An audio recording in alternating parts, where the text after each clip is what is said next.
నమస్తే, నేను ఇందు. Game changer మూవీకి సంబంధించి సినీ పరిశ్రమలో భారీ మంటలు చెలరేగాయని చెప్పొచ్చు. సో ఈ నేపథ్యంలో చూసుకుంటే గేమ్ చేంజర్ మూవీకి సంబంధించి దిల్ రాజు సోదరుడు సిరీస్ చేసిన వ్యాఖ్యలు తీవ్ర దుమారం రేగాయని చెప్పొచ్చు. అంటే ఈ నేపథ్యంలో చూసుకుంటే ఏవైతే సిరీస్ చేసిన వ్యాఖ్యలు ఉన్నాయో అవి ఒక సంచలనంగా మారాయి సినీ పరిశ్రమలో.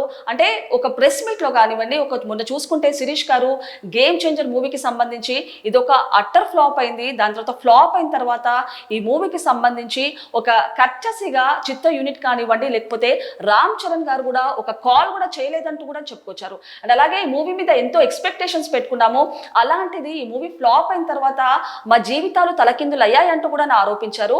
అండ్ అలాగే ఈ మూవీకి సంబంధించి అంటే సంక్రాంతికి వస్తున్నాం అనే మూవీ తర్వాత మాకు మళ్ళీ హోప్స్ వచ్చాయంటూ కూడా చెప్పుకొచ్చారు. సో ఈ నేపథ్యంలో చూసుకుంటే ఏవైతే అల్లు శిరీష్ చేసిన వ్యాఖ్యలు సినీ పరిశ్రమలో ఒక తీవ్ర దుమారం రేగాయని చెప్పొచ్చు. సో మరి దీనికి సంబంధించి రామ్ చరణ్ ఫ్యాన్స్ కూడా ఫైర్ అవుతూ శిరీష్ కి ఒక లేఖను కూడా విడుదల చేశారు. అంటే సినిమా అనేది ఒక బిజినెస్, అందులో లాభాలు నష్టాలు ఉంటాయి. అలాంటిది ఈ చిన్న లాజిక్ ని ఎలా మిస్ అయ్యారంటూ కూడా చెప్పుకొచ్చారు. అంటే అంతకుముందు కూడా చూసుకుంటే మూవీకి సంబంధించి ఎన్నో ఫ్లాప్స్ ఉన్నాయి, ఎన్నో హీరోస్ కూడా అంటే బ్లాక్ బస్టర్ హిట్స్ ఇచ్చిన మూవీస్ హీరోస్ కూడా చాలా మంది ఫ్లాప్ మూవీస్ కూడా చేశారు. అలాంటిది రామ్ చరణ్ మూవీని ఎందుకు టార్గెట్ చేస్తున్నారు, ఆ హీరోని ఎందుకు టార్గెట్ చేస్తున్నారు అంటూ కూడా రామ్ చరణ్ ఫ్యాన్స్ కూడా ఫైర్ అన్నట్టు తెలుస్తుంది. సో ఈ నేపథ్యంలో చూసుకుంటే అంటే ఒక గ్లోబల్ స్టార్ అయిన రామ్ చరణ్, RRR అలాంటి ఒక బిగ్ హిట్స్ ఇచ్చిన రామ్ చరణ్ అసలు వీళ్ళకి ఛాన్స్ ఇవ్వడమే గొప్ప అంటూ కూడా వాళ్ళు చెప్పుకొచ్చారు. ఇంకొకసారి ఈ మూవీకి సంబంధించి ఎలాంటి వార్తలు చెప్పినా, ఎలాంటి ఆరోపణలు చెప్పినా ఊరుకునేది లేదు, ఖబర్దార్ అంటూ కూడా రామ్ చరణ్ ఫ్యాన్స్ ఒక వార్నింగ్ కూడా ఇచ్చినట్టు తెలుస్తుంది. అంటే మేము ఎంతో ఎక్స్పెక్టేషన్స్ తో ఉన్నాము 3 సంవత్సరాల నుంచి, అలాంటిది 3 సంవత్సరాల నుంచి వేచి చూస్తున్న తర్వాత ఒక మూవీ అయితే రిలీజ్ అయింది. ఆ మూవీ ఫ్లాప్ అయిన తర్వాత మేము చాలా బాధలో ఉన్నాము. అలాంటిది ఆ బాధలో ఇంకా ఇలాంటి వ్యాఖ్యలు చేయడము, ఎవరో ఒకరు రామ్ చరణ్ గురించి కానివ్వండి, లేకపోతే ఆ చిత్ర యూనిట్ గురించి కానివ్వండి ఎలాంటి వ్యాఖ్యలు చేస్తున్నారో ఇంకా మమ్మల్ని చాలా తీవ్ర బాధకి గురి చేస్తుందంటూ కూడా వాళ్ళు చెప్పుకొచ్చారు. సో ఈ నేపథ్యంలో చూసుకుంటే ఇదో ఒక ఫైనల్ వార్నింగ్ ఇస్తున్నాము ఎవరికైనా కానివ్వండి, ఇంకొకసారి రామ్ చరణ్ గురించి కానివ్వండి, లేకపోతే ఆ చిత్ర యూనిట్ గేమ్ చేంజర్ కి సంబంధించి ఏమైనా మాట్లాడితే ఊరుకునేది లేదంటూ కూడా అని చెప్పుకొచ్చారు. సో దీనికి సంబంధించి 6 ప్రశ్నలు కూడా రామ్ చరణ్ ఫ్యాన్స్ కూడా సంధించడం జరిగింది. ఒకసారి ఆ ప్రశ్నలు ఏంటో చూద్దాం. సో ఇక్కడ చూడొచ్చు, ఒక 6 ప్రశ్నలు అయితే రామ్ చరణ్ ఫ్యాన్స్ అయితే సంధించడం జరిగింది. సో మొట్టమొదటి ప్రశ్న చూసుకుంటే గనక, నేనొక్కడినే టైంలో 14 రీల్స్ సంస్థ హీరో గురించి ఒక్కసారైనా మాట్లాడారా?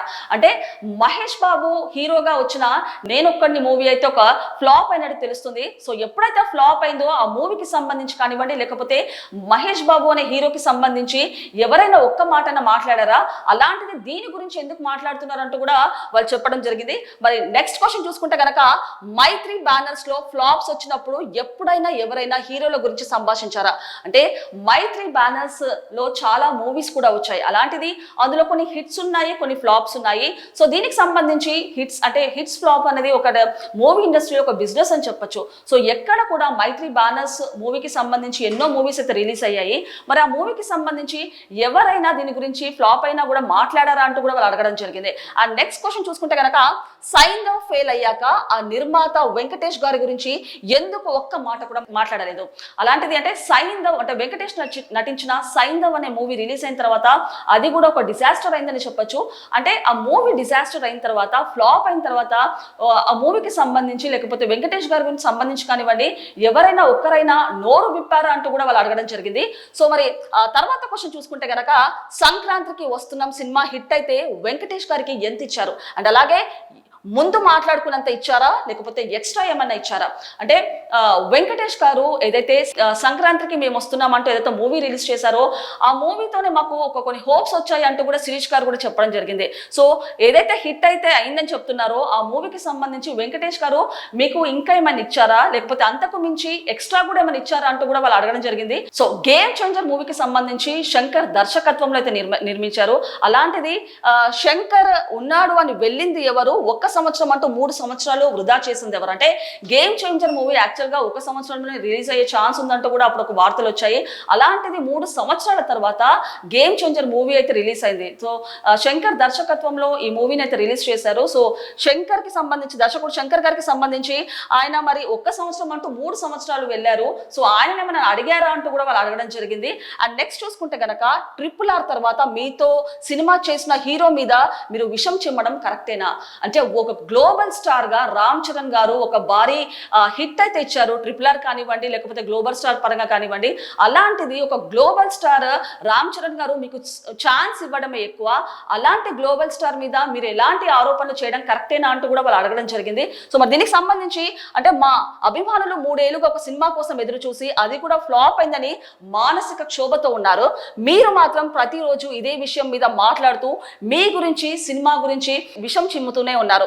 ప్రతి ప్రెస్ మీట్ లో ప్రతి ఇంటర్వ్యూలో పదే దీని గురించి చర్చిస్తూ మమ్మల్ని బాధకి కోపానికి గుర్తు చేస్తున్నారు. అంటే ఈ నేపథ్యంలో చూసుకుంటే రామ్ చరణ్ ఫ్యాన్స్ అయితే చాలా మానసిక క్షోభనైతే అనుభవిస్తున్నట్టు తెలుస్తుంది. అంటే వాళ్ళు ఎంతో ఎక్స్పెక్టేషన్స్ అయితే పెట్టుకున్నారు ఈ మూవీకి సంబంధించి. అంటే 3 సంవత్సరాల నుంచి యాక్చువల్గా మూవీకి సంబంధించి వెయిట్ చేస్తున్నారు. అలాంటిది ఒక మూవీ రిలీజ్ అయిన తర్వాత ఆ హీరోని టార్గెట్ చేస్తూ లేకపోతే ఆ మూవీని టార్గెట్ చేస్తూ ఎన్నో ఆరోపణలు అయితే చేస్తున్నారు. మేము ఆల్రెడీ ఒక బాధలో ఉన్నాము. కాకపోతే ఆ బాధను పక్కన పెట్టి ప్రతి ప్రెస్ మీట్ లో కానివ్వండి ప్రతి ఈవెంట్ లో కానివ్వండి ఆ మూవీకి సంబంధించి మీరు ప్రశ్నించడమో లేకపోతే ఇంకేదైనా మాట్లాడడమో ఎంతవరకు కరెక్ట్ అంటూ కూడా వాళ్ళు చెప్పుకురావడం జరిగింది. అండ్ అలాగే ఇంకొకసారి ఇదే ఫైనల్ వార్నింగ్, ఇంకొకసారి ఎవరైనా మూవీకి సంబంధించి లేకపోతే రామ్ చరణ్ కి సంబంధించి మాట్లాడితే ఖబర్దార్ అంటూ కూడా ఈ లేఖలో వారు చెప్పడం జరిగింది. సో మరి నెక్స్ట్ చూసుకుంటే కనుక ఏదైతే వీళ్ళు 6 ప్రశ్నలు సంధించారో దీనికి సంబంధించి ఒక క్లారిటీ అయితే వచ్చిందని చెప్పొచ్చు. మరి దీని తర్వాత శిరీష్ కానివ్వండి లేకపోతే దిల్ రాజు గారు కానివ్వండి ఒక క్లారిటీ ఇచ్చినట్టు తెలుస్తుంది. సో దీనికి సంబంధించి శిరీష్ గారు కూడా ఒక లేఖను సారీ చెప్తూ ఒక అపాలజైజ్ చేస్తూ ఒక లేఖను కూడా రిలీజ్ చేయడం జరిగింది. మరొకసారి లేఖ ఏంటో చూద్దాం. సో నేను ఇంటర్వ్యూలో మాట్లాడిన మాటలు సోషల్ మీడియా మాధ్యమాల ద్వారా అపార్థాలకు దారితీసి దాని వలన కొందరు మెగా అభిమానులు బాధపడినట్టు తెలుస్తుంది. గేమ్ చేంజర్ సినిమా కోసం మాకు గ్లోబల్ స్టార్ రామ్ చరణ్ తన పూర్తి సమయం సహకారం అందించారు. మెగాస్టార్ చిరంజీవి గారి కుటుంబానికి మాకు ఎన్నో ఏళ్ల నుండి సాన్నిహిత్యం ఉంది. మేము చిరంజీవి గారు రామ్ చరణ్ గారు మరియు మెగా హీరోల ప్రతిష్టకు భంగం కలించే విధంగా మాట్లాడము. ఒకవేళ నా మాటలు ఎవరి మనోభావాలనైనా ఇబ్బంది పెట్టే విధంగా ఉంటే క్షమించండి. సో ఫైనల్ గా చూసుకుంటే శిరీష్ గారు అయితే ఒక లేఖనైతే విడుదల చేశారు. అంటే మాకు అండ్ చిరంజీవి గారి ఫ్యామిలీకి కానివ్వండి రామ్ చరణ్ గారి ఫ్యామిలీ వాళ్ళకైతే మంచి అనుబంధం ఉంది, మంచి సాన్నిహిత్యం ఉంది. అలాంటిది ఎవరు మనోభావాలను దెబ్బతినేలా నేను ఈ మాటలు మాట్లాడలేదు. అలా ఏమన్నా మీకు అనిపిస్తే నన్ను క్షమించండి అంటూ కూడా వాళ్ళ ఆయన శిరీష్ గారు ఫైనల్ గా అయితే లేఖను కూడా విడుదల చేయడం జరిగింది. సో ఈ నేపథ్యంలో చూసుకుంటే దిల్ రాజు గారు కూడా దీనికి సంబంధించి క్లారిటీ కూడా ఇచ్చారు. అంటే ఎప్పుడు కూడా శిరీష్ గారు ఏ ప్రెస్ మీట్ లో కానివ్వండి లేకపోతే ఎక్కడ కూడా మాట్లాడలేదు. అలాంటిది ఆయనకు తెలియకుండా ఆయనకు తెలియకుండా ఇలాంటి మాటలు మాట్లాడారు. సో ఏవైతే ఆయన 4 మాటలు మాట్లాడారో ఆ మాటలని దృష్టిలో పెట్టుకొని సోషల్ మీడియాలో ట్రోల్ చేస్తున్నారు. దయచేసి క్షమించండి అంటూ కూడా ఆయన కూడా ఒక క్లారిటీ ఇచ్చడం జరిగింది. సో ఫైనల్ గా చూసుకుంటే ఈ గేమ్ చేంజర్ మూవీకి సంబంధించి ఏదైతే మంటలు రేగాయో అది ఫైనల్ గా ఒక చల్లారినట్టే తెలుస్తుంది. అంటే ఎవరైతే రామ్ చరణ్ ఫ్యాన్స్ ఎప్పుడైతే వాళ్ళు ఒక 6 ప్రశ్నలు సంధించారో సో దానికి సంబంధించి మరి శిరీష్ గారు కానివ్వండి లేకపోతే దిల్ రాజు గారు కానివ్వండి ఒక క్లారిటీ ఇస్తూ ఒక అపాలజైజ్ లెటర్ కూడా రిలీజ్ చేశారు. సో ఇప్పటికి చూసుకుంటే కనుక గేమ్ చేంజర్ మూవీకి సంబంధించి అంత నార్మల్ సిచ్యువేషన్ కి వచ్చిందని చెప్పొచ్చు.